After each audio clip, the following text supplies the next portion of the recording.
예, 사랑하는 반석교회 성도님들을 이렇게 뵙게 돼서 너무 감사하고 또 기쁩니다. 오늘 이 시간 하나님 말씀 로마서 1장 1절에서 7절의 말씀을 가지고 복음을 위해 헌신합시다는 제목으로 여러분과 말씀을 나누는 시간을 갖기로 하겠습니다. 기도하겠습니다. 만왕의 왕이시며 만주의 주가 되시는 주님, 오늘 이 시간 우리가 드리는 바나바의 헌신 예배에 임재하시고 역사하여 주시옵소서. 성령님, 우리 반석교회 성도님들에게 복음의 구원의 확신을 부여하시고 예배를 통해 주님의 복음을 위해 헌신하는 삶으로 이끌어 주소서. 우리 주님께서 친히 역사하시기를 간절히 소망하옵고 예수님의 이름으로 기도합니다. 아멘. 저는 말씀드렸다시피 시에라레온에서 사역하고 있는 박근전 선교사입니다. 지금 혹시 저를 잘 모르시는 분도 계실까 싶어서 제가 말씀드립니다. 요즘 경제가 어렵고 정치가 혼란스러워서 참 어려움이 많으시죠? 그래도 믿음의 사람들은 구원 안에서 하나님의 은혜를 누리며 살 수 있는 여러분 되시기를 주님의 이름으로 축원드립니다.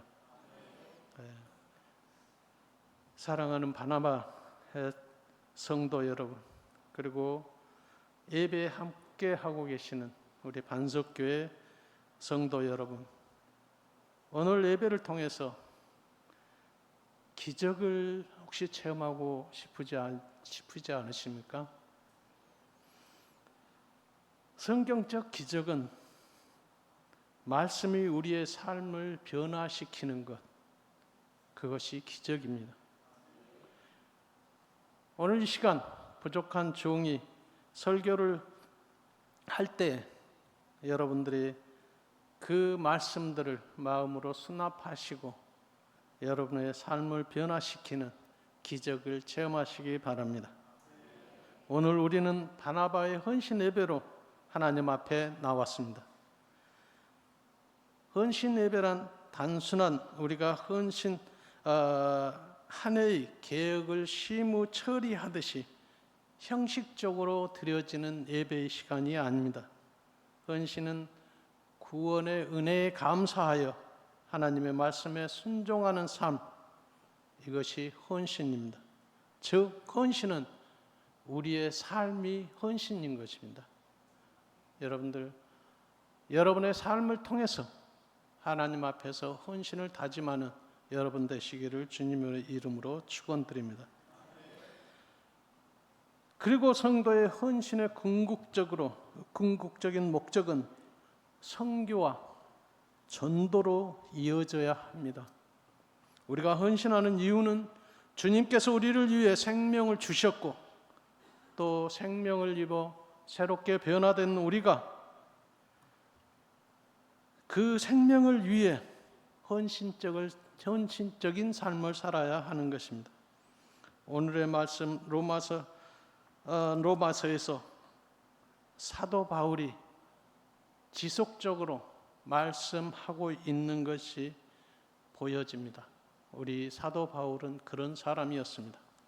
바울은 원래 예수 믿는 사람들을 잡아 감옥에 가두고 죽이는 일을 앞장서서 하던 사람이었습니다. 그러나 다메섹 도상에서 부활하신 예수님을 만난 후 바울의 마음과 인생은 완전히 바뀌었습니다. 바울이 예수님을 만난 후 그의 삶을 한 문장으로 설명한다면 예수 그리스도의 복음을 이해한 삶이었습니다. 오직 예수를 위한 삶이었습니다.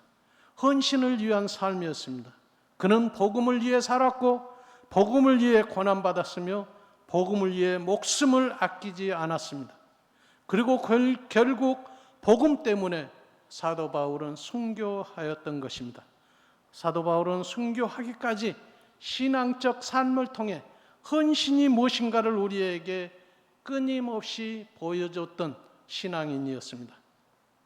그러면 바울을 통해서 복음을 위한 헌신적 삶을 함께 살펴보겠습니다. 첫째, 본문 로마서 1장 1, 2절의 말씀입니다. 사도 바울은 이 복음은 하나님이 선자들을 통하여 그의 아들에 관하여 성경에 미리 약속하신 것이라고 말씀하고 있습니다. 복음은 예수님께서 우리를 위해 오셨고 우리를 위해 대신 죽으시고 우리를 구원하시며 성도들을 의롭다 하시려고 부활하셨다는 사실을 믿고 죄를 회개하면 영혼을 구원받고 영생을 선물로 받는 것입니다. 우리 복음의 말씀은 성경 말씀 속에 들어있는 하나님의 말씀 모두가 복음이라고 할 수가 있습니다. 그러나 오늘 요한복음 1장 12절의 말씀을 한번 보겠습니다. 영접하는 자 곧 그 이름을 믿는 자들에게는 하나님의 자녀가 되는 권세를 주셨다고 말씀하고 있습니다. 이 말씀이 구원에 관한 복음입니다. 그러나 구원받지 못한 사람도 있습니다. 복음을 보고서도 믿지 않는 사람들입니다. 그 복음을 거절하고 부정하는 사람들입니다. 신뢰하지 않는 사람들입니다. 로마서 3장 23절의 말씀은 선포합니다.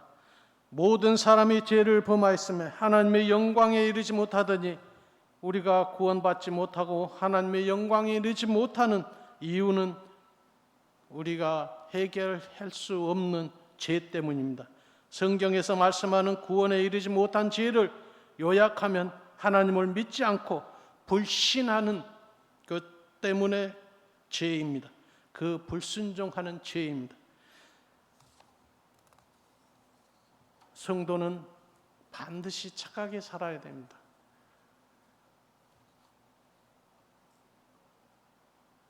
그것이 하나님의 뜻입니다.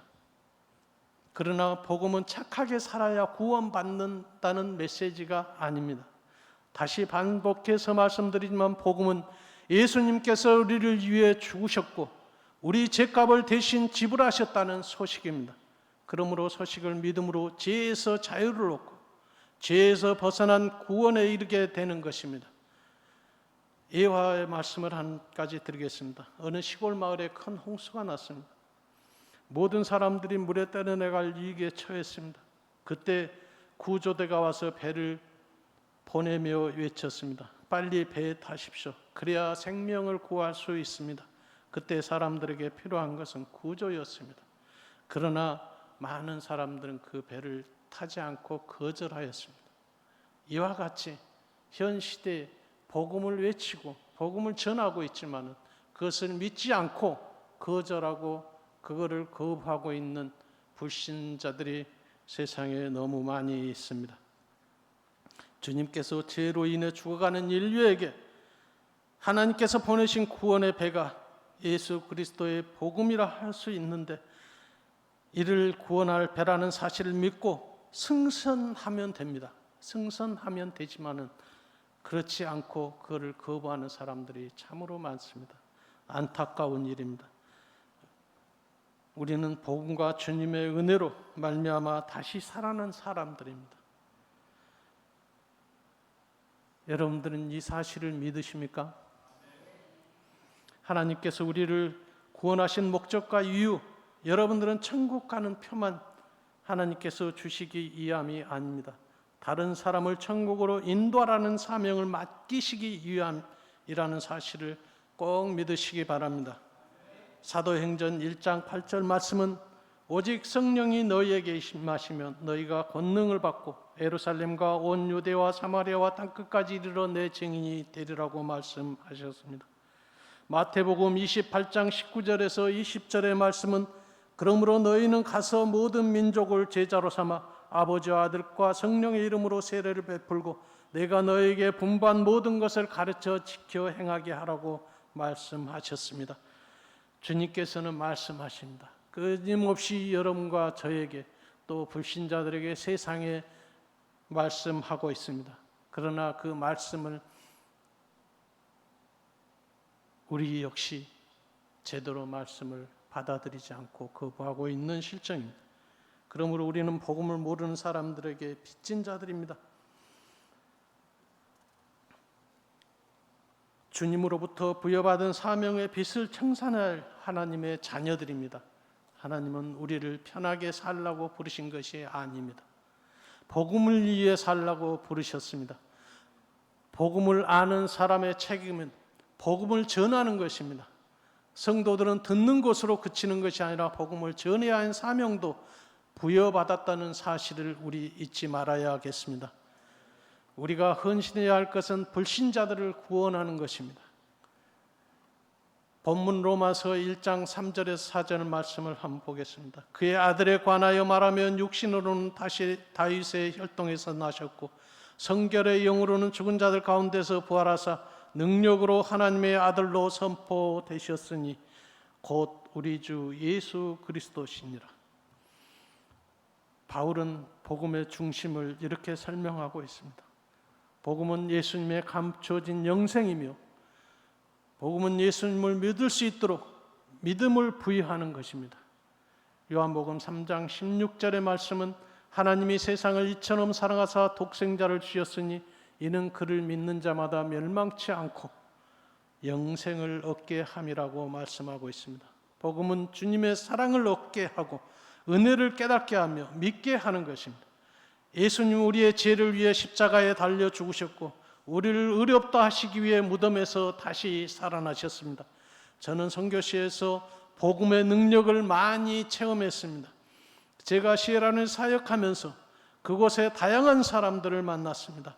가난한 사람, 교육을 받지 못한 사람, 희망을 잃어버린 사람, 질병으로 인하여 고통당하는 사람, 2,000원짜리 말라리아 약을 구입하지 못해 죽는 사람, 수많은 사람들이 그들은 자신들에게 절실하게 필요한 것이 돈이라고 믿고 있다는 사실을 듣고 너무나 슬펐습니다.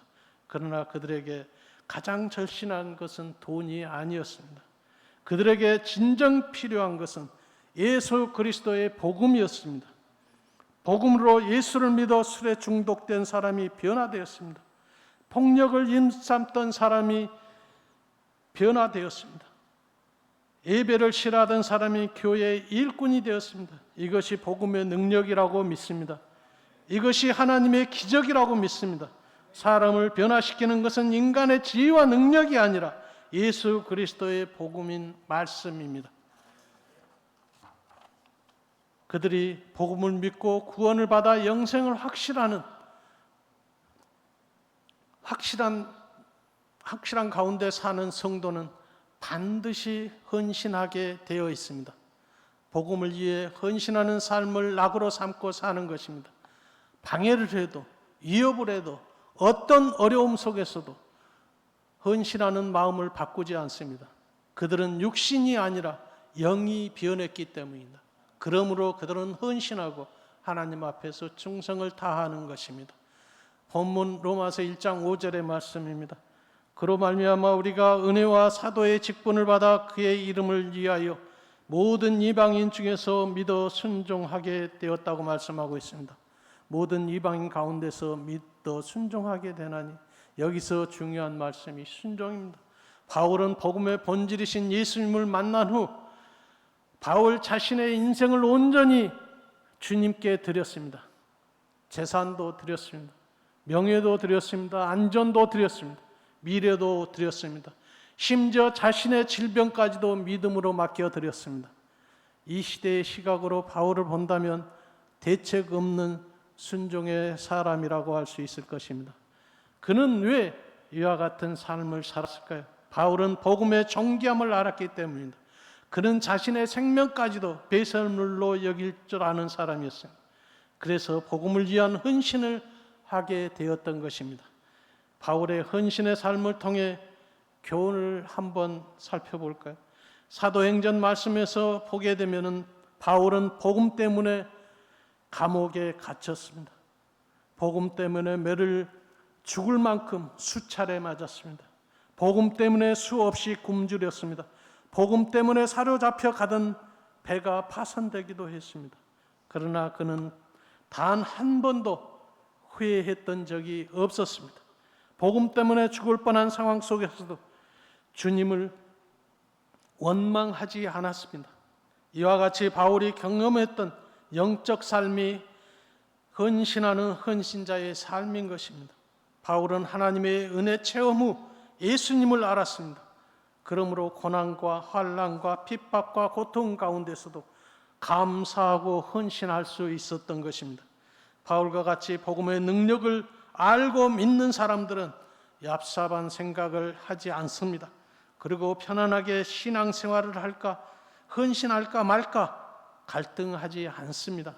오히려 주님을 위해 헌신을 더 드리고 더욱 헌신할 수 있는 것이 무엇일까를 고민하게 되는 것입니다. 바나바가 감당해야 할 헌신적 사명을 사도 바울이 보여주고 있는 것입니다. 바울이 이러한 믿음의 사람이었습니다. 헌신하는 사람이었습니다. 여러분도 본받으시기 바랍니다.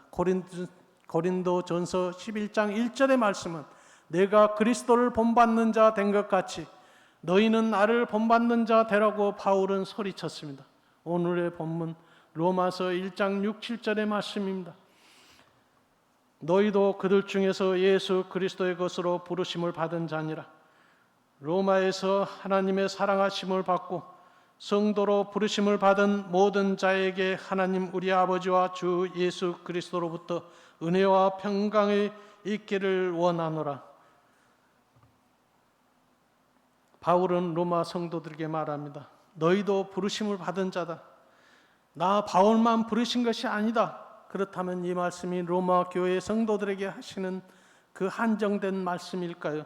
오늘날 우리에게 하시는 말씀은 아닐까요? 오늘 이 시간 바나바의 회원들과 성도들에게 말씀드립니다. 너희도 부르심을 받았다. 너희도 하나님께서 부르셨다. 그리고 사명을 주셨다라고 여러분에게 말씀드리고 싶습니다. 우리 반석교회 장년 부서인 바나바의 성도들은 교회의 기둥입니다. 신앙의 경험도 많고 인생의 경험도 많습니다. 하나님의 은혜 체험도 많습니다.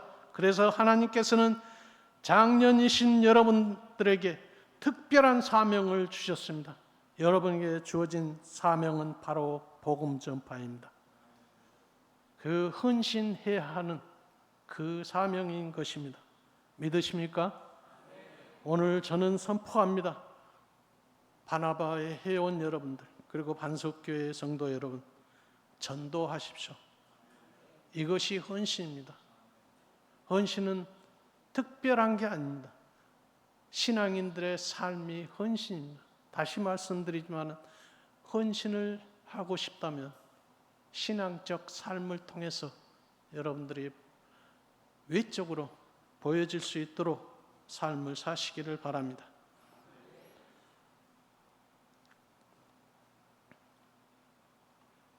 왜 지금 전도해야 할까요?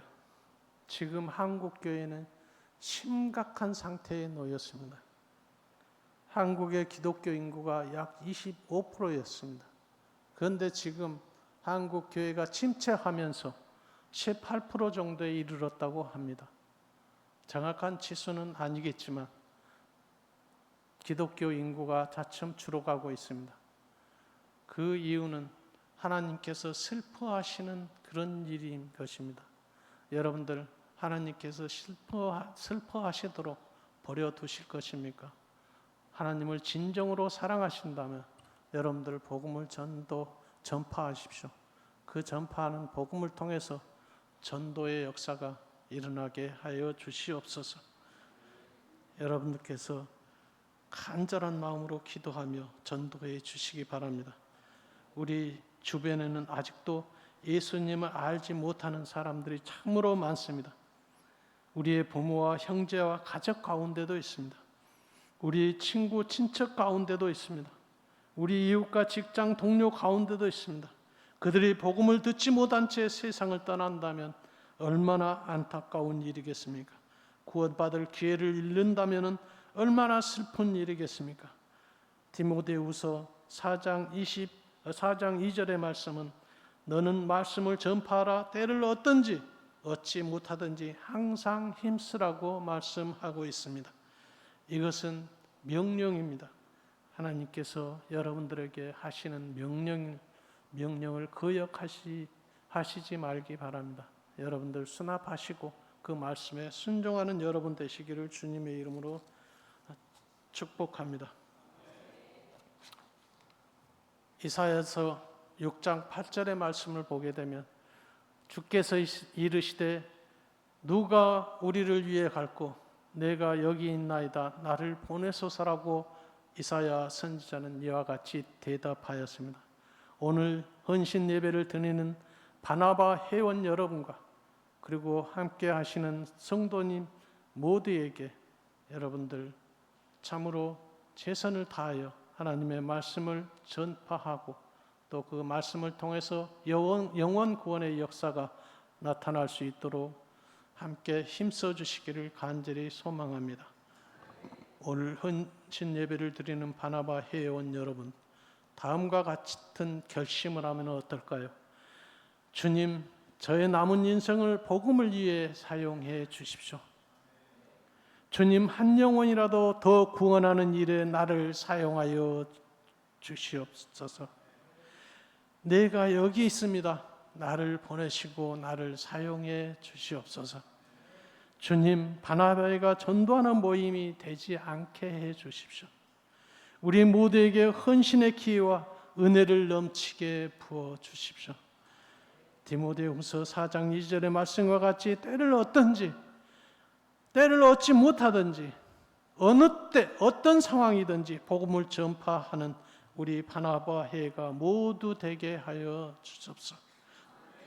바나바가 반석교회의 모범을 보이시기를 소망합니다. 하나님의 자녀인 우리의 헌신과 기도가 물질과 시간과 재능을 복음 전파를 위해 쓰임받게 해 주십시오. 주님 앞에 섰을 때 잘하였도다 착하고 충성된 종아라고 칭찬 듣는 바나바의 성도님들 모두 되게 해주시기를 주님의 이름으로 축원합니다. 결혼을 말씀드리고 기도로 마치겠습니다. 사랑하는 바나바의 성도 여러분, 복음은 우리를 구원하는 능력입니다. 복음은 우리를 변화시키는 능력입니다. 복음은 우리를 헌신하도록 이끄는 능력입니다. 우리가 헌신할 수 있는 구원을 위한 능력인 것입니다. 우리가 헌신해야 할 이유는 영혼 구원을 위한 전도 때문입니다. 영혼 구원을 위해 헌신의 각오와 다짐으로 늘 전도하는 여러분 되시기를 주님의 이름으로 축원드립니다. 기도하겠습니다.